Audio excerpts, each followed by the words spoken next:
সন্ত্রাস বিরোধী আইনে করা ৩০০-রও বেশি মামলা ঝুলে আছে ঢাকার আদালতে। দায়সারা তদন্তের অভিযোগ আইনজীবীদের ব্যবস্থা নেওয়া হচ্ছে জানালেন আইনমন্ত্রী। নতুন নির্বাচন কমিশনের প্রধানমন্ত্রীর ইচ্ছার প্রতিফলন ঘটেছে। ২০ দলীয় জোটের বৈঠক শেষে মির্জা ফখরুল তর্কের খাতিরে বিরোধিতা না করে সহায়তার পরামর্শ আওয়ামী লীগের। রাজধানীতে বেড়েছে এডিস মশাবাহিত চিকুনগুনিয়া ভাইরাসে আক্রান্তের সংখ্যা। ডেঙ্গু জ্বরের মতো লক্ষণ হলেও আতঙ্কিত না হওয়ার পরামর্শ চিকিৎসকের। শিল্পনীতিতে অগ্রাধিকারের পরও চামড়ার বাজার সম্প্রসারণের উদ্যোগ নেই ইপিবির। অভিযোগ ব্যবসায়ীদের, উদ্যোক্তার অভাবই কারণ বলছে প্রতিষ্ঠানটি।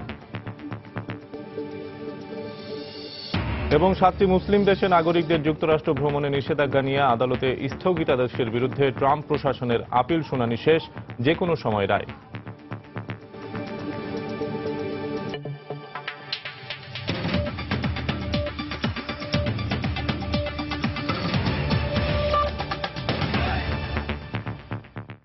সময় সংবাদের সঙ্গে আছি আমি শফিক মোহাম্মদ। সন্ত্রাস বিরোধী আইনে মামলার বিচারের জন্য বিশেষ আদালত স্থাপনের কথা 1 বছর আগে বলা হলেও এ ধরনের কোনো পরিকল্পনা নেই সরকারের। এদিকে সাধারণ আদালতগুলোতে মামলার অতিরিক্ত চাপ থাকায় বিঘ্ন হচ্ছে আলোচিত মামলার বিচার কাজ। ঢাকার আদালতগুলোই শুধু সন্ত্রাস বিরোধী আইনে করা ৩০০-রও বেশি মামলা ঝুলে আছে। বিস্তারিত জানাচ্ছেন হাবিবুল ইসলাম হাবিব। বর্তমান সরকার প্রধানমন্ত্রী শেখ হাসিনাকে হত্যা করার প্রকাশ্য চেষ্টা হয়েছে বেশ কয়েকবার, যার মধ্যে 2004 সালের 21শে আগস্ট গ্রেনেড হামলা সহ প্রধানমন্ত্রীকে হত্যা চেষ্টার এ ধরনের 5টি মামলা বিচারাধীন থাকলেও তা আজও শেষ হয়নি। এ তো গেল প্রধানমন্ত্রীর কথা। বর্তমান ঢাকার বিভিন্ন আদালতে শুধু সন্ত্রাস বিরোধী আইনে প্রায় 235টি মামলা বিচারাধীন। এর বাইরে প্রায় 40টি মামলা সরকারের অনুমোদনের অপেক্ষায় আছে। এ ধরনের মামলার প্রধান আসামিদের অনেকে কয়েক বছর ধরে গ্রেফতার থাকলেও এখনও শেষ হয়নি বিচার কাজ। এদের মধ্যে অন্যতম হিজবুত তাহরিরের প্রধান সমন্বয়ক মহিউদ্দিন, হরকাতুল জিহাদের নেতা মুফতি আব্দুল হান্নান, জেএমবি প্রধান সাইদুর রহমান ও আনসারুল্লাহ বাংলা টিমের প্রধান মুফতি জসিমউদ্দিন রহমানী। জেএমবি প্রধান সাইদুর রহমানকে 2010 সালের 25শে মে রাজধানীর দনিয়ার একটি বাড়ি থেকে গ্রেফতার করে পুলিশ। মামলাটি বিচারের জন্য সরকার অনুমোদন দেয় 6 বছর পর, যা এখনও সাক্ষ্য গ্রহণের পর্যায়ে রয়েছে। আর 2013 সালের 12ই আগস্ট গ্রেফতার হওয়া জসিমউদ্দিন রহমানের মামলাটিও দীর্ঘদিন পর অনুমোদন মিললেও সাক্ষী না আসায় বিচার মোটেও আগায়নি। সাক্ষী হাজির না হওয়ার কারণ জানতে চাইলে পুলিশের উপর দায় চাপান রাষ্ট্রপক্ষের আইনজীবী। যেনতেনভাবে তো এগুলো মামলাগুলি তদন্ত করা ঠিক না। এটা সঠিকভাবে তদন্ত, সুষ্ঠুভাবে তদন্ত করেই চার্জশিট দাখিল করা উচিত। তবে এ ধরনের মামলার অভিজ্ঞ আইনজীবী বলেন, এসব আসামিদের বিরুদ্ধে আনা অভিযোগ অনেকটা দুর্বল থাকায় সাক্ষীরা আসে না। কোনো মামলাটাই সীমাবদ্ধ সময়ের মধ্যে একটা মামলা কমপ্লিট করতে পারে না। এই ধরনের মামলাগুলো রাষ্ট্র সঠিকভাবে তদন্ত করতে পারে না, সঠিকভাবে মামলা হতে পারে হয় না, এই কারণে সাক্ষী দেয় না। প্রায় 1 বছর আগে বিশেষ আদালত স্থাপনে আইনমন্ত্রীর দেয়া প্রতিশ্রুতির বিষয়ে জানতে চাইলে তিনি জানান, এ ধরনের কোনো পরিকল্পনা এখন নেই। সাক্ষীদেরকে খুঁজে পাওয়া যায়, এইটার একটা সিরিয়াস কমপ্লেইন্ট এসছে এবং সেই ব্যাপারে আমরা চিন্তা ভাবনা করছি যে কি ব্যবস্থা নেওয়া যায়। দেশে যখন কোনো সহিংসতার ঘটনা ঘটে শুধু তখনই দেখা যায় ধরপাকড় কিংবা মামলার উপরে বেশি গুরুত্ব দেওয়া হয়ে থাকে, কিন্তু এর কিছুদিন পরই এসব মামলার দিকে সরকার দৃষ্টি না থাকায় বিচারের ক্ষেত্রে সৃষ্টি হয় দীর্ঘসূত্রিতা। সংশ্লিষ্টরা মনে করেন, দেশের বিচারিক প্রক্রিয়ায় গতি ফিরিয়ে আনতে পারলে অপরাধ প্রবণতা অনেকটাই কমিয়ে আনা সম্ভব। হাবিবুল ইসলাম হাবিব, সময় সংবাদ, ঢাকা।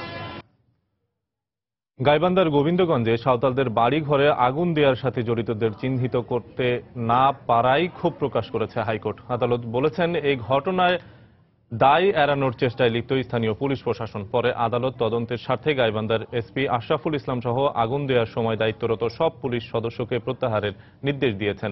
একই সঙ্গে তাদের বিরুদ্ধে কি ব্যবস্থা নেওয়া হয়েছে তাও 4 সপ্তাহের মধ্যে জানানোর নির্দেশ দিয়েছেন উচ্চ আদালত। গাইবান্ধার গোবিন্দগঞ্জে সাঁওতালদের বাড়িঘরে আগুন দেওয়ার ঘটনার 3 মাস পেরিয়ে গেলেও মূল হোতারা চিহ্নিত না হওয়ায় ক্ষোভ প্রকাশ করেছেন উচ্চ আদালত। এমনকি ভিডিও ফুটেজে 2 জন স্থানীয়দের সঙ্গে 3 পুলিশ কর্মকর্তাকে আগুন দিতে দেখা গেলেও তাদের চিহ্নিত করতে অসহযোগিতার অভিযোগ উঠেছে গাইবান্ধার পুলিশ সুপারের বিরুদ্ধে। মঙ্গলবার এ সংক্রান্ত বিচারিক রিপোর্ট আদালতে দাখিল করা হলে গাইবান্ধার পুলিশ সুপার দায় এড়াতে চাচ্ছেন বলে মন্তব্য করেন আদালত। প্রত্যাহারের আদেশ দেন এসপি সহ আগুন দেওয়ার সময় দায়িত্বরত সব পুলিশ সদস্যকে। ওই পার্টিকুলার জায়গাটায় কারা দায়িত্বে ছিলেন ওদের নামটা উনি দেন নাই। এই কারণে আদালত বলছেন কি যে যারা ওইখানে ছিলেন ওই দিন সবাইকে প্রত্যাহার করার জন্য বলছেন। যেহেতু ইতিমধ্যে পুলিশের মাধ্যমে একটি উচ্চ পর্যায়ে তদন্ত হচ্ছে, সেই তদন্তের স্বার্থে ওদের সবাইকে প্রত্যাহার করতে বলছেন। এবং একই সাথে যে এসপি যেভাবে উনি চিঠিটা লিখেছেন আদালতের কাছে মনে হয়েছে উনি সহযোগিতা করছেন না তদন্তে। উনার সহযোগিতামূলক মনোভাব মানা না হওয়ার কারণে তাকে প্রত্যাহারের জন্য নির্দেশ দেওয়া হয়েছে। একই সঙ্গে দায়ীদের বিরুদ্ধে কি ব্যবস্থা নেওয়া হয়েছে তাও আগামী 4 সপ্তাহের মধ্যে জানানোর নির্দেশ দিয়েছেন উচ্চ আদালত। আদালত আদেশে বলেছেন কয়েকজন পুলিশ সদস্যের ঘৃণ্য অপরাধের দায় পুরো পুলিশ বাহিনীর ওপর পড়বে না। ওই দিন যারা ওই চামগাড়ি এলাকায় ডিউটিতে ছিলেন তাদেরকে ডিটেক্ট করে, যে তালিকা থেকে ডিটেক্ট করে তাদেরকে বিরুদ্ধে প্রয়োজনীয় ব্যবস্থা নেওয়ার জন্য ডিআইজি রেঞ্জ রংপুরকে, অপরদিকে আইজিপিকে নির্দেশ দিয়েছে। আদালতে রাষ্ট্রপক্ষ জানিয়েছেন আগুন দেওয়ার ঘটনার বিষয়ে 2টি তদন্ত কমিটি গঠন করা হয়েছে। আর এই মামলার পরবর্তী আদেশের জন্য আগামী 9 মার্চ দিন ধার্য করেছেন হাইকোর্ট। আফজাল হোসেন, সময় সংবাদ, ঢাকা। আওয়ামী লীগের সাধারণ সম্পাদক ও সড়ক পরিবহন মন্ত্রী ওবায়দুল কাদের বলেছেন নবগঠিত নির্বাচন কমিশনে বিএনপির সুপারিশ করা একজন ও আওয়ামী লীগের একজন রয়েছেন। এরপরও বিএনপির কেন এত ক্ষোভ, হতাশা সেই প্রশ্ন রাখেন তিনি। ওবায়দুল কাদের আরও বলেন নির্বাচিত এই নির্বাচন কমিশনের অধীনেই বিএনপিকে আগামী নির্বাচনে অংশ নিতে হবে। গতকাল দুপুরে নর্থ সাউথ বিশ্ববিদ্যালয়ে এক অনুষ্ঠান শেষে সাংবাদিকদের প্রশ্নের জবাবে তিনি একথা বলেন। বিএনপিরও একজনকে নেওয়া হয়েছে, আওয়ামী লীগেরও একজনকে নেওয়া হয়েছে, তাহলে এখানে বৈষম্য কোথাও? আমি শিওর এই নির্বাচন কমিশনের অধীনে বিএনপি নির্বাচনে আসবে। গতবারের ভুলের পুনরাবৃত্তি এবার যদি করে তাহলে বিএনপি আরো কতটা সংকুচিত হবে, এটা তাদের মধ্যে যাদের বুদ্ধিশুদ্ধি আছে, ভীষণ আছে বা একটু দূরদৃষ্টি আছে, তারা ভালো করেই জানে। নির্বাচন কমিশন গঠনে প্রধানমন্ত্রীর ইচ্ছার প্রতিফলন ঘটেছে মন্তব্য করে বিএনপির মহাসচিব মির্জা ফখরুল ইসলাম আলমগীর বলেছেন এই নির্বাচন কমিশন দিয়ে সুষ্ঠু ও গ্রহণযোগ্য নির্বাচন সম্ভব নয়। গতরাতে গুলশানে বিএনপি চেয়ারপারসনের রাজনৈতিক কার্যালয়ে নির্বাচন কমিশন নিয়ে বিএনপির আনুষ্ঠানিক ব্রিফিংয়ে একথা বলেন মির্জা ফখরুল। আমরা নিরাশ ও হতাশ হয়েছি। শেষ মুহূর্তে রুদ্ধশ্বাসতার সঙ্গে সিদ্ধান্ত গ্রহণ অনেক সন্দেহের জন্ম দিয়েছে। এই সব সন্দেহের মধ্যেও একটি বড় সন্দেহ হল কাদেরকে নির্বাচন কমিশনে রাখা হবে সেটি ছিল শাসক মহলের পূর্ব পরিকল্পিত। বর্তমান নির্বাচন কমিশন গঠনে প্রধানমন্ত্রীর পছন্দেরই প্রতিফলন ঘটেছে। আমরা মনে করি এই প্রধান নির্বাচন কমিশনের নেতৃত্বে সুষ্ঠু, অবাধ, নিরপেক্ষ, গ্রহণযোগ্য নির্বাচন অনুষ্ঠান সম্ভব হবে না। এমন একটি নির্বাচন কমিশন গঠনের পর নির্বাচনকালীন নিরপেক্ষ সহায়ক সরকার গঠনের প্রয়োজনীয়তা বিষয়ে আমাদের প্রস্তাবের যৌক্তিকতা আরো দৃঢ় হয়েছে। আওয়ামী লীগের যুগ্ম সাধারণ সম্পাদক মাহবুবুল আলম হানিফ বলেছেন বিএনপি দেশের দ্বিতীয় বৃহৎ রাজনৈতিক দল, তাই তর্কের খাতিরে বিরোধিতা না করে নতুন নির্বাচন কমিশনকে তাদের সহায়তা করা উচিত। মঙ্গলবার দুপুরে ব্রাহ্মণবাড়িয়া টাউন হলে জেলা আওয়ামী লীগের বিশেষ বর্ধিত সভায় অংশ নিয়ে একথা বলেন তিনি। বিএনপি যেহেতু একাধিকবার রাষ্ট্র ক্ষমতায় ছিল এবং বিএনপি বাংলাদেশের দ্বিতীয় বৃহত্তম রাজনৈতিক দল হিসাবে তারা দায়িত্বশীলতার পরিচয় দিবেন। তো সেই দিক দিয়ে শুধু সমালোচনার খাতিরে সমালোচনা বা বিরোধিতার খাতিরে বিরোধিতা না করে নির্বাচন কমিশনকে সহায়তা করবেন, যাতে আগামী দিনে নির্বাচন কমিশন তাদের দায়িত্ব পালনের ক্ষেত্রে সকলের কাছ থেকে সহযোগিতা পেয়ে তারা তাদের দায়িত্ব পালনে সর্বোচ্চ দক্ষতা দেখাতে পারে। সব নির্বাচন কমিশনের অধীনে নির্বাচন আবার সুষ্ঠু করা সম্ভব যদি সব রাজনৈতিক দলগুলো যদি সকল নির্বাচন কমিশনকে সহায়তা করে। সময় সংবাদে আরো থাকছে। চাহিদা থাকা সত্ত্বেও অমর একুশে গ্রন্থমেলায় ভ্রমণ বিষয়ক বইয়ের সংখ্যা হাতে গোনা, গল্প উপন্যাসকেই গুরুত্ব দেওয়া হচ্ছে বেশি, অভিযোগ লেখকদের পৃষ্ঠপোষকতার দাবি। নারায়ণগঞ্জের সোনারগাঁও এলাকায় ট্রাক নিয়ন্ত্রণ হারিয়ে খাদে পড়ে 4 জন নিহত হয়েছেন। সোনারগাঁও উপজেলার আষাঢ়িয়ার চর এলাকায় এ দুর্ঘটনা ঘটে। দুর্ঘটনায় বিস্তারিত জানতে আমরা টেলিফোনে সরাসরি কথা বলছি আমাদের নারায়ণগঞ্জ প্রতিনিধি শওকত আলী সৈকতের সঙ্গে। সৈকত, আমরা তো শুনেছি যে দুর্ঘটনায় 4 জন এখন পর্যন্ত নিহত হয়েছে, তো হতাহত অর্থাৎ যারা আহত হয়েছেন হাসপাতালে ভর্তি আছেন তাদের কি অবস্থা? শফিক, আমরা পুলিশ এবং স্থানীয় সূত্রে যতটুকু জানতে পেরেছি, আজ ভোরবেলায় ঢাকা চট্টগ্রাম মহাসড়কের নারায়ণগঞ্জের সোনারগাঁ উপজেলায় আশারিয়াচর এলাকায় মেঘনা ব্রিজের একটু আগে একটি ট্রাক নিয়ন্ত্রণ হারিয়ে খাদে পড়ে যায়। তো ওই সময়ে ট্রাক চাপায় ওখানে 10-12 জন শ্রমিক ছিল। ঘটনাস্থলে 2 জন শ্রমিক নিহত হয় এবং বাকি আরো 2 জনকে ঢাকা মেডিকেল নেওয়ার পথে 2 শ্রমিক মারা যায়। তো এখানে আরো কয়েকজন শ্রমিক আহত হয়েছে, স্থানীয়ভাবে তাদেরকে চিকিৎসা দেওয়া হচ্ছে। সোনারগাঁ থানার ওসি মঞ্জুর কাদের আমাদেরকে জানিয়েছেন যে ঢাকা মেডিকেল কলেজ হসপিটালে এখনো একজন শ্রমিক চিকিৎসাধীন রয়েছে। আসলে এই ঘটনার পর যতটুকু আমরা জানতে পেরেছি, ঢাকা চট্টগ্রাম মহাসড়কে বেশ কিছুক্ষণ যানজট ছিল। তো এরপরে পুলিশ ঘটনাস্থলে পৌঁছে যাওয়ার পর ওখানে পরিস্থিতির নিয়ন্ত্রণে আনে। তবে পুলিশ আমাদেরকে জানিয়েছেন যে দুর্ঘটনার পর নিহতদের স্বজনরা তাদের লাশ নিয়ে যায়। তবে পুলিশ নিহতদের এবং আহতদের পরিচয় এখন পর্যন্ত আমাদেরকে জানাতে পারেনি। তারা আমাদেরকে জানিয়েছেন তারা বিস্তারিত পরিচয় শনাক্ত করার উদ্ধারের চেষ্টা করছে এবং দুর্ঘটনাটি আসলে কুয়াশার কারণে এবং বৈরী আবহাওয়ার কারণে যে দুর্ঘটনাটি ঘটেছে তারা আমাদেরকে বিষয়টি নিশ্চিত করেছেন। তো শফিক, পরবর্তীতে বিস্তারিত আরো কিছু জানলে আমি আপনাদেরকে জানিয়ে দেব। শফিক। নারায়ণগঞ্জের সোনারগাঁও এলাকায় ট্রাক নিয়ন্ত্রণ হারিয়ে খাদে পড়ে 4 জন নিহত হয়েছেন। আর এ বিষয়ে খবরাখবর জানাচ্ছিলেন আমাদের নারায়ণগঞ্জ প্রতিনিধি শওকত আলী সৈকত। রাজধানীতে মশাবাহিত ভাইরাস জ্বরে আক্রান্তের সংখ্যা বেড়ে গেছে। এডিস মশাবাহিত চিকুনগুনিয়া ভাইরাসের কারণে এই জ্বর হচ্ছে বলে জানিয়েছে রোগতত্ত্ব, রোগ নির্ণয় ও গবেষণা ইনস্টিটিউট। প্রতিষ্ঠানটি জানিয়েছে জ্বর এড়াতে হলে মশার কামড় থেকে রক্ষা পাওয়ার ব্যবস্থা করতে হবে, পাশাপাশি চিকিৎসা নেওয়ার ক্ষেত্রেও সতর্ক থাকতে হবে। তবে ডেঙ্গু জ্বরের মতো লক্ষণ হলেও এতে তেমন কোনো ক্ষতির আশঙ্কা নেই, তাই আতঙ্কিত না হওয়ারও পরামর্শ দিয়েছেন চিকিৎসকেরা। মিজানুর রহমান কবিরের রিপোর্ট।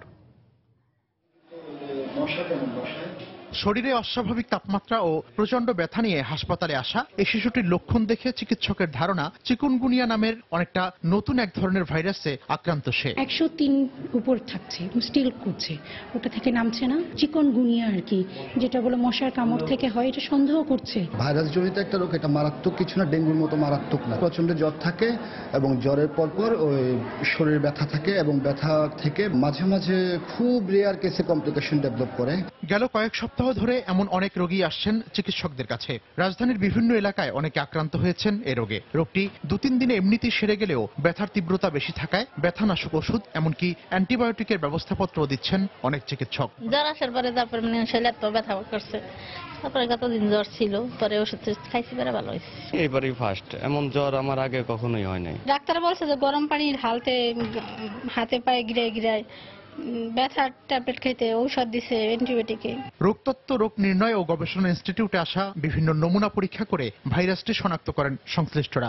2008 সালের পর বেশ কয়েকবার এই ভাইরাসের সংক্রমণ ঘটলেও এবার আক্রান্তের হার বেশি বলে জানান তারা। গত মাসে ঢাকার কাঁঠালবাগান এলাকায় জরিপ চালিয়ে চিকুনগুনিয়া আক্রান্ত রোগী পেয়েছেন গবেষকরা। 150 মতন স্যাম্পল আমরা এনেছিলাম, ব্লাড স্যাম্পল চিকুনগুনিয়া টেস্ট করার জন্য।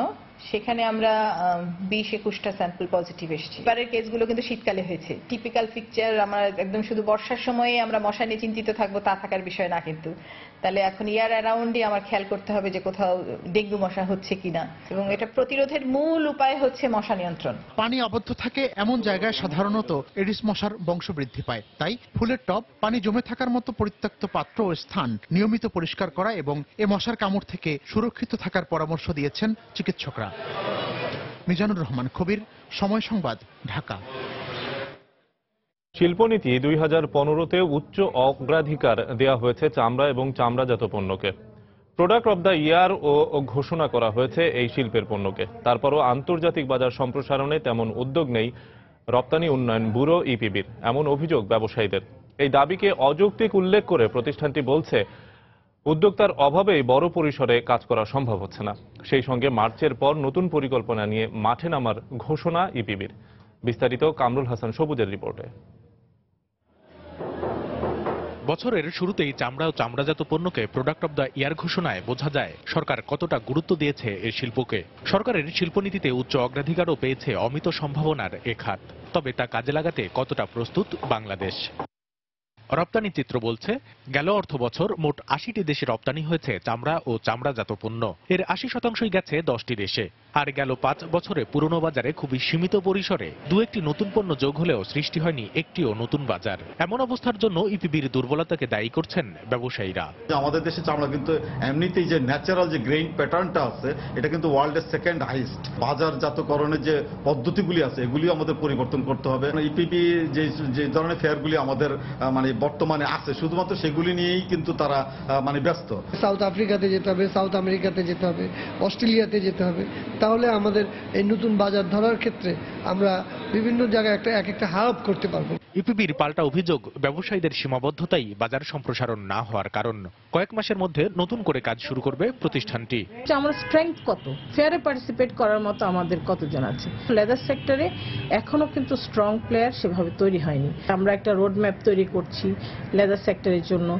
রোড ম্যাপটা আমরা তৈরি করলে আমরা বুঝতে পারবো যে আমার কোথায় কোথায় অবস্টেকল আছে, কি ধরনের পলিসি সাপোর্ট সেখানে গভর্নমেন্টের প্রয়োজন আছে। রপ্তানি বাড়াতে সাভারের নতুন শিল্পনগরীর পরিবেশ বান্ধব ইমেজ কাজে লাগানোর তাগিদ অর্থনীতি বিশ্লেষকদের।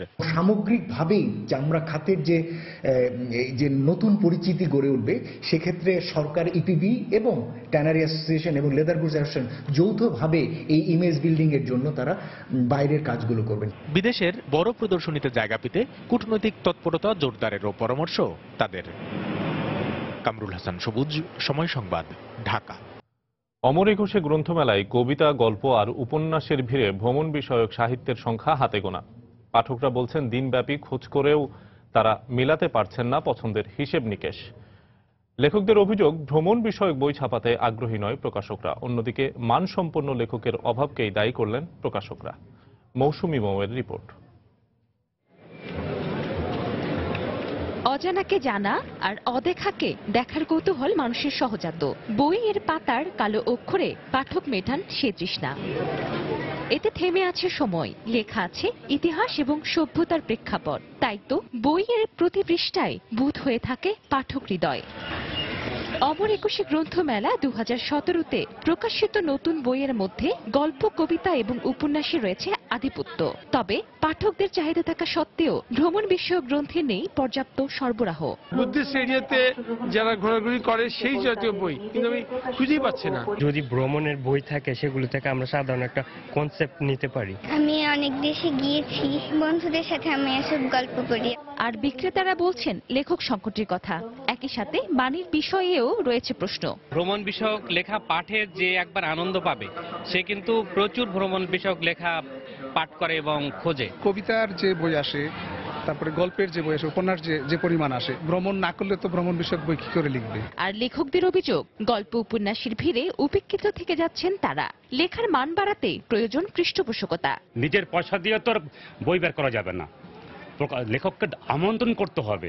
এদিকে মেলার প্রথম সপ্তাহ পর ভ্রমণ বিষয়ক নতুন বইয়ের সংখ্যা কাগজে কলমে 10টি হলেও হিসেবের তথ্য নিয়ে বিভ্রান্তিতে রয়েছে বাংলা একাডেমি। প্রকাশকরা যখন বইগুলো প্রকাশ করে আমাদের যে নতুন স্টলে, সেই স্টলে বইটি পৌঁছে দেওয়ার দায়িত্ব প্রকাশকের। সেটি যখন বইটি পৌঁছে দেওয়া হয় তখন আমরা সেটি রেজিস্টারে অন্তর্ভুক্ত করি। তো সেখানে হয়তো কোথাও ভুল ত্রুটি থাকতে পারে, আমি সেটি চেক করে দেখব। দেশ সীমানার গণ্ডি পেরিয়ে পাঠকদের এই মহোৎসবে নতুন করে জেগে উঠুক প্রিয় বাংলাদেশ, এমনটাই প্রত্যাশা আয়োজকদের। মৌসুমী মৌ, সময় সংবাদ, ঢাকা। কিন্ডারগার্টেন এবং নার্সারি স্কুলগুলোতে চলছে বই বাণিজ্য। সরকার নির্ধারিত পাঠ্য বই ছাড়াও এসব স্কুলে শিশুদেরকে 5 থেকে 10টি অতিরিক্ত বই পড়ানো হয়। অভিভাবকদের নির্দিষ্ট লাইব্রেরি থেকে উচ্চ মূল্যে বই কিনতে বাধ্য করছে স্কুল কর্তৃপক্ষ। এই অবস্থায় আর্থিক ক্ষতিসহ শিশুর মানসিক বিকাশ বাধাগ্রস্ত হচ্ছে অভিযোগ অভিভাবকদের। দেশের বিভিন্ন জায়গার মতো টাঙ্গাইলে এমন অভিযোগের প্রেক্ষিতে স্থানীয় জেলা প্রশাসক অভিযুক্ত স্কুলগুলোর বিরুদ্ধে প্রয়োজনীয় ব্যবস্থা নেওয়ার আশ্বাস দিয়েছেন। কাদির তালুকদারের তথ্য এবং রাশেদ খানের ছবি নিয়ে desk report. Srishti academic school, Bulbul cadet school, holy child kindergarten school সহ জেলার প্রায় সব বেসরকারি প্রাথমিক বিদ্যালয়ে বই ব্যবসার একই চিত্র। প্রকাশনা কোম্পানি স্থানীয় লাইব্রেরির সাথে কমিশন ভিত্তিক চুক্তি করে উচ্চ মূল্যে শিক্ষার্থীদের বই কিনতে বাধ্য করছে স্কুল কর্তৃপক্ষ। প্রায় প্রতিটি নার্সারি স্কুলে রয়েছে পাঠ্য বইয়ের বাইরে 5 থেকে 10টি অতিরিক্ত বই। এই অবস্থায় সন্তানের পড়ার খরচ জোগাতে হিমশিম খেতে হচ্ছে অভিভাবকদের। এদিকে অতিরিক্ত বইয়ের চাপে কোমলমতি শিশুদের মানসিক বিকাশও বাধাপ্রাপ্ত হচ্ছে। বইগুলো উন্মুক্ত ভাবে আমরা কিনতে পারলে বোধহয় আমরা আরেকটু কমে কিনতে পারতাম। একটা বাংলা বই কিনছি নার্সারির, সে বইয়ের দাম নিল 105 টাকা, 1 টাকাও কম নিল না। এগুলো যদি লাইব্রেরিতে, বিভিন্ন লাইব্রেরিতে আমরা পাইতাম, সেটা হয়তো এগুলো অনেক কমে দামে আমরা পাইতাম। সবকিছু ফিক্সড, এখান থেকে সবকিছু করতে হবে, ড্রেস বা ড্রেসের ক্যাপ, বেল, এগুলো সবকিছু এই স্কুল থেকেই নিতে হবে, বাইরে আমাদের কোনো চান্স নাই।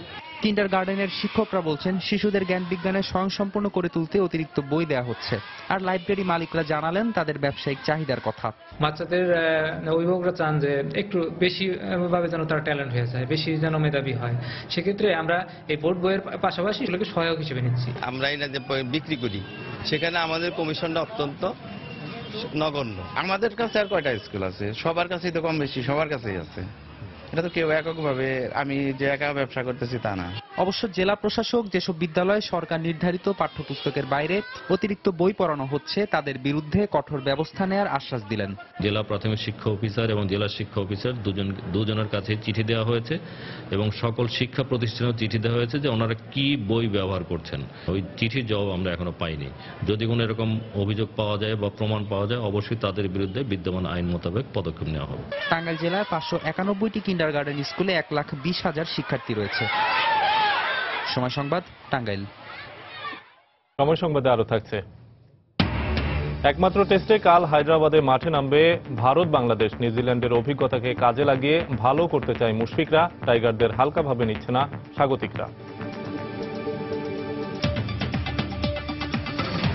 কুমিল্লায় যানজট নিরসনে শাসনগাছা ফ্লাইওভার নির্মাণ কাজ গত বছরের জুনে শেষ হওয়ার কথা থাকলেও ধীরগতির কারণে এখনো হয়নি। এতে চরম ভোগান্তির মুখে পড়ছেন কুমিল্লাবাসী। তবে সড়ক এবং জনপদ ঊর্ধ্বতন কর্মকর্তারা ভোগান্তির কথা স্বীকার করে চলতি বছরের জুন মাসের মধ্যে কাজ শেষ করার আশ্বাস দেন। বাহার রায়হানের পাঠানো তথ্য এবং ছবি নিয়ে ডেস্ক রিপোর্ট। কুমিল্লা থেকে রাজধানী ঢাকা, সিলেট ও জেলার চান্দিনা, দেবিদ্বার, মুরাদনগর সহ 7টি উপজেলায় যাতায়াতের জন্য একমাত্র bus stand Shashongachha bus stand. দীর্ঘদিন ধরে শহর থেকে বের হওয়ার পশ্চিম দিকের এই সড়কটিতে যানজটে অতিষ্ঠ নগরবাসীর দাবির প্রেক্ষিতে রেসকোর্স থেকে শাসনগাছা পর্যন্ত রেল ক্রসিং ফ্লাইওভারের কাজ শুরু হয় প্রায় 2 বছর আগে। 2015-16 অর্থ বছরের জুন মাসে কাজটি শেষ হওয়ার কথা থাকলেও কাজের ধীরগতির কারণে আজও শেষ হয়নি। এতে চরম ভোগান্তির শিকার হচ্ছেন প্রতিদিন এই সড়কে যাতায়াতকারী অর্ধলক্ষাধিক মানুষ। আগে আমরা ওইখানে যে নামতে পারতাম একদম মুড়ে, তাই এখন অনেকটা রাস্তা হাইটা যেতেছে, তো সময়ের অপচয় হচ্ছে। গাড়ি তো অর্ধেক রাস্তায় এসে থেমে যায়, পুরা পর্যন্ত যায়ও না।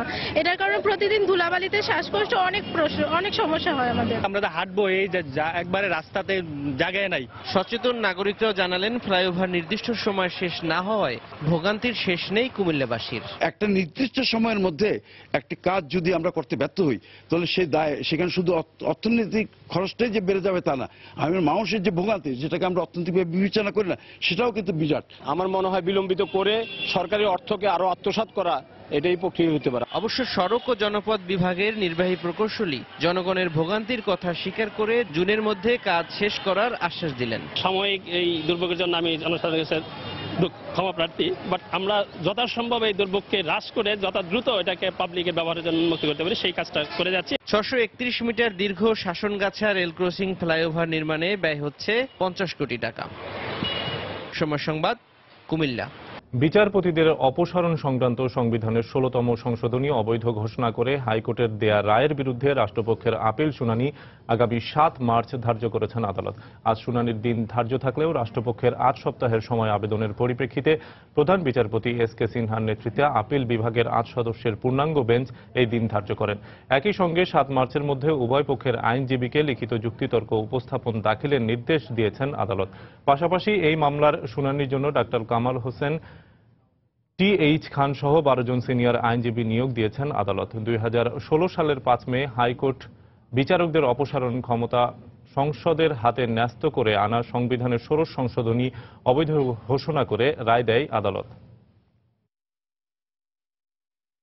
যেহেতু একটি বড় ধরনের মামলা সংবিধান সংশোধন সংক্রান্ত, সেই কারণে আদালত আগামী 7ই মার্চ এটি শুনানির জন্য নির্ধারণ করেছেন সাবজেক্ট টু কন্ডিশন, যে সেটি হলো যে অ্যাপিলেন্ট পক্ষ এবং রেসপন্ডেন্ট দুইজনই তাদেরকে রিটেন আর্গুমেন্টটা জমা দিতে হবে এবং তারা 1 ঘন্টা করে আর্গুমেন্ট করার সুযোগ পাবেন। আর আদালত আরেকটি আদেশ দিয়েছেন 12 জন সিনিয়র আইনজীবী যারা আমাদের সুপ্রিম কোর্টের টপ সিনিয়র লয়ার যারা, তাদেরকে এমিকাস কিউরি হিসেবে নিয়োগ করেছেন। তারা আদালতকে এই সংশ্লিষ্ট বিষয়ে তাদের সাবমিশন রাখবেন, সহযোগিতা করবেন। বগুড়ায় গুলিতে 2 ব্যক্তি নিহত হয়েছেন। পুলিশের দাবি নিহতরা আন্তজেলা ডাকাত দলের সদস্য, বন্দুকযুদ্ধে তাদের মৃত্যু হয়েছে। পুলিশ জানায় গতরাতে কাহালু উপজেলার 5 পীর এলাকায় একদল ডাকাতির প্রস্তুতি নিচ্ছিল। পুলিশের উপস্থিতি টের পেয়ে তারা গুলি ছোড়ে, পুলিশও আত্মরক্ষার্থে পাল্টা গুলি চালায়। এ সময় বন্দুকযুদ্ধে ইব্রাহিম ও দুলাল নামে 2 জন গুলিবিদ্ধ হয়। পরে আহতদের শহীদ জিয়াউর রহমান মেডিকেল কলেজ হাসপাতালে নেওয়া হলে দায়িত্বরত চিকিৎসক তাদেরকে মৃত ঘোষণা করেন। পুলিশ জানায় নিহত 2 জনের বিরুদ্ধে কাহালু সহ বগুড়ার বিভিন্ন থানায় বেশ কয়েকটি মামলা আছে। বরিশালে একটি মাদ্রাসায় একজন শিক্ষক সহ 51 শিক্ষার্থী খাদ্যে বিষক্রিয়ায় আক্রান্ত হয়েছেন। তাদেরকে সদর হাসপাতালে ভর্তি করা হয়েছে।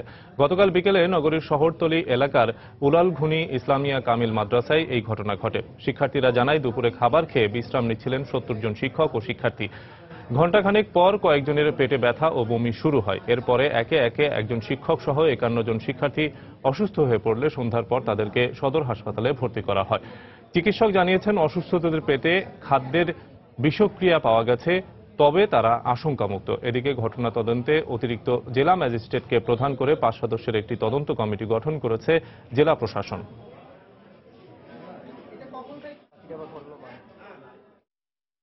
ভাত খাওয়ার পরে আমাদের পেটে সমস্যা দিয়েছে, পরে আস্তে আস্তে বাইরে যাইতেছি।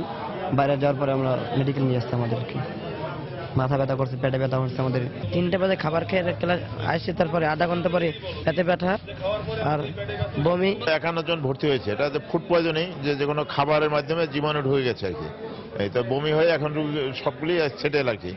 স্লাইন আইভি ফ্লুইড দেওয়া হয়েছে, খাওয়ার স্লাইন দেওয়া হয়েছে। এখন আর মানে তার আউট অফ ডেঞ্জার আর কি। লবণাক্ততার আগ্রাসনে খুলনার ডুমুরিয়া উপজেলার শরাবপুর ইউনিয়ন এবং বাটিয়াঘাটা উপজেলার সুরখালী ইউনিয়ন এখন বিরান ভূমিতে পরিণত হয়েছে।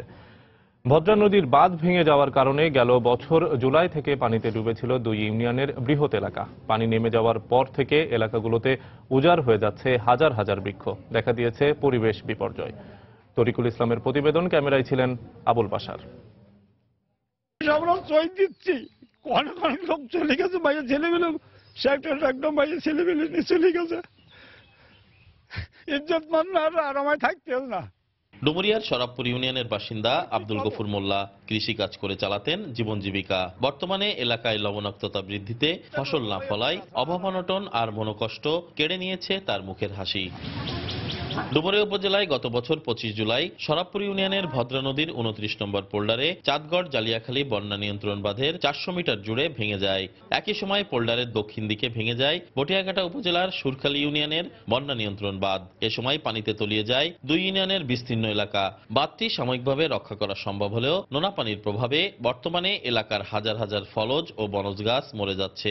এলাকায় দেখা দিয়েছে নানা রোগ, বিবর্ণ হয়ে গেছে প্রকৃতি। এখান থেকে এই পর্যন্ত কিছু দেখা যেত না। আজকে লবণের আক্রোশে আমাদের সব শেষ হয়ে গেছে। একসময় অনেক সুন্দর ছিল, গাছগাছালি ছিল, লোকজনের কর্মসংস্থান ছিল, প্রতিপত্তিকের জমি জমা ছিল, তা থেকে তারা কিছু করতো, কিন্তু একদম নিঃস্ব হয়ে গেছে, সবকিছু ধ্বংস হয়ে গেছে। এখন সব ফকির। নোনার সাথে ঘাবাসরা আছে, চুলকানি হচ্ছে, গা ধুইতে গেলে মানে গোসল করতে গেলে চুলকানি হচ্ছে। স্থানীয় জনপ্রতিনিধিদের দাবি, নদীর বাঁধের মেরামত কাজে পানি উন্নয়ন বোর্ডের অনিয়মের কারণেই এই পরিস্থিতির সৃষ্টি হয়েছে। অব্দ কর্তৃপক্ষের গাফিলতি, তারা ঠিকমতো কাজ করে না। যে অর্থ বরাদ্দ হয় সেই বরাদ্দ ঠিকমতো ব্যবহার হয় না। অবশ্য উপজেলা নির্বাহী কর্মকর্তা জানালেন, দ্রুত সমন্বিত পদক্ষেপ গ্রহণ করা হবে।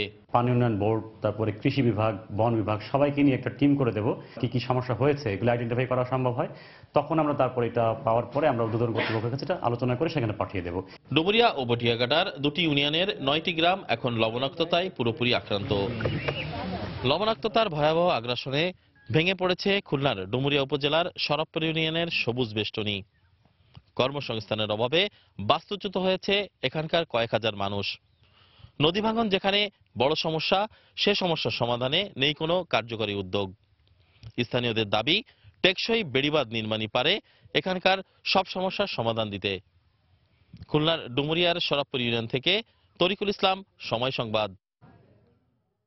কম খরচে বেশি লাভ হওয়ায় ফেনীতে এক দশকে সরিষা চাষের আবাদ বেড়েছে প্রায় 10 গুণ।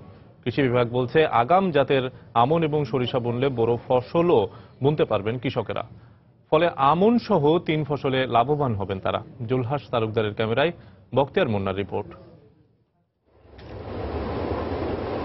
আমন ফসল ঘরে ওঠার পরপরই সরিষা ফুলের হলুদ চাদরে ঢাকা পড়েছে ফেনী জেলার ফসলই এমন মাঠের পর মাঠ। কৃষি বিভাগের হিসেব অনুযায়ী 1996 সাল থেকে 2010 সাল পর্যন্ত এখানে সরিষার গড় আবাদ হয়েছিল 190 হেক্টর। অথচ গত 6 বছরে আবাদের এ পরিমাণ দাঁড়িয়েছে প্রায় 2000 হেক্টরেরও বেশি। বেশ কবছর বোরো চাষের খরচ বাড়ার সাথে সাথে বেড়ে যায় কৃষকের লোকসানের পরিমাণও। আর এই কারণেই সরিষা চাষে আগ্রহী হয়ে উঠেছেন কৃষকরা। ফলে গত মৌসুমে লক্ষ্যমাত্রার চেয়ে বোরোর আবাদ কমেছে 1670 হেক্টর।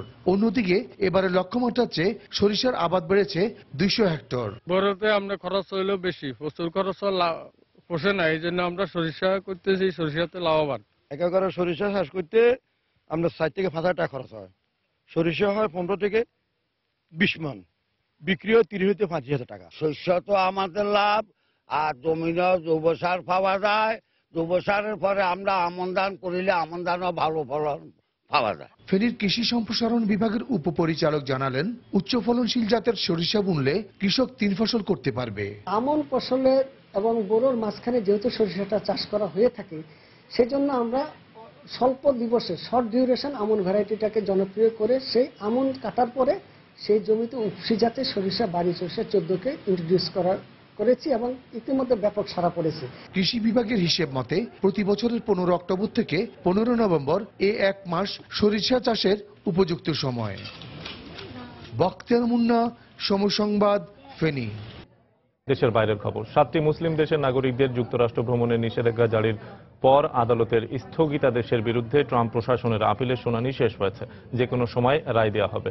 মঙ্গলবার সান ফ্রান্সিসকোর ফেডারেল আপিল আদালতে ওই স্থগিতাদেশের পক্ষে এবং বিপক্ষে যুক্তিতর্ক উপস্থাপন শেষ করে দুই পক্ষের আইনজীবীরা। ভ্রমণ নিষেধাজ্ঞার বিষয়ে 3 জন ফেডারেল বিচারকের সমন্বয়ে গঠিত বেঞ্চের চূড়ান্ত রায় দেওয়ার কথা রয়েছে।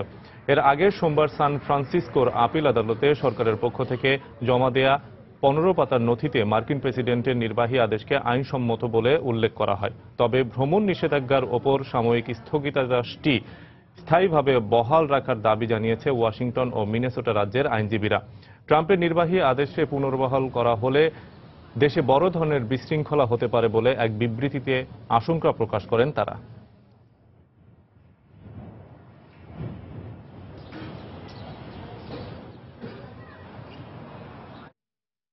আর্থিক জালিয়াতির অভিযোগে বিচারের মুখোমুখি হচ্ছেন সাবেক ফরাসি প্রেসিডেন্ট নিকোলাস সার্কোজি। 2012 সালে প্রেসিডেন্ট নির্বাচনের সময় ব্যয় করা অন্তত 2 কোটি মার্কিন ডলারের হিসেব না দেওয়ায় মঙ্গলবার তার বিরুদ্ধে বিচার কার্যক্রম শুরুর নির্দেশ দেন আদালত। অতিরিক্ত অর্থ খরচের অভিযোগ অস্বীকার করে এ বিষয়ে উচ্চ আদালতে আপিল করবেন বলে জানিয়েছেন সার্কোজি। বিগ ম্যালিয়ন নামে একটি গণসংযোগ কোম্পানির সহায়তায় ভুয়া ব্যাংক হিসাব ব্যবহার করে অভিযোগ উঠেছে তার বিরুদ্ধে। ডানপন্থী দল ইউনিয়ন ফর পপুলার মুভমেন্ট হয়ে নির্বাচনে অংশ নিয়ে বর্তমানে প্রেসিডেন্ট ফ্রাঁসোয়া ওলাদের কাছে পরাজিত হয়েছিলেন সার্কোজি। মামলা থাকায় এবছর প্রেসিডেন্ট নির্বাচনে অংশ নিতে পারছেন না 2007 থেকে 2012 সাল পর্যন্ত প্রেসিডেন্টের দায়িত্বে থাকা নিকোলাস সার্কোজি।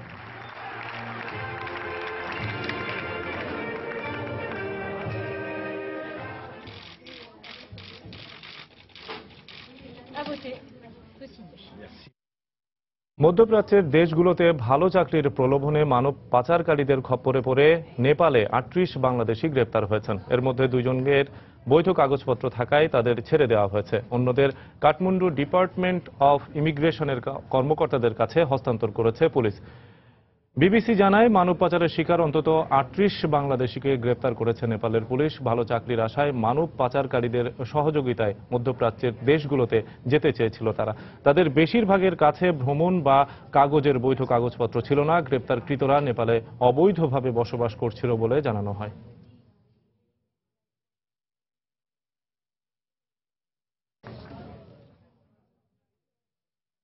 খেলার খবর, ভারত এ দলের বিপক্ষে প্রস্তুতি ম্যাচে নিজেদের মেলে ধরতে পারেনি বাংলাদেশ দলের ব্যাটসম্যান এবং বোলাররা। তবুও নিউজিল্যান্ড সফরের অভিজ্ঞতাকে কাজে লাগিয়ে ভালো করতে চায় টাইগাররা, এমনটাই প্রত্যাশা অলরাউন্ডার মেহেদী হাসান মিরাজের।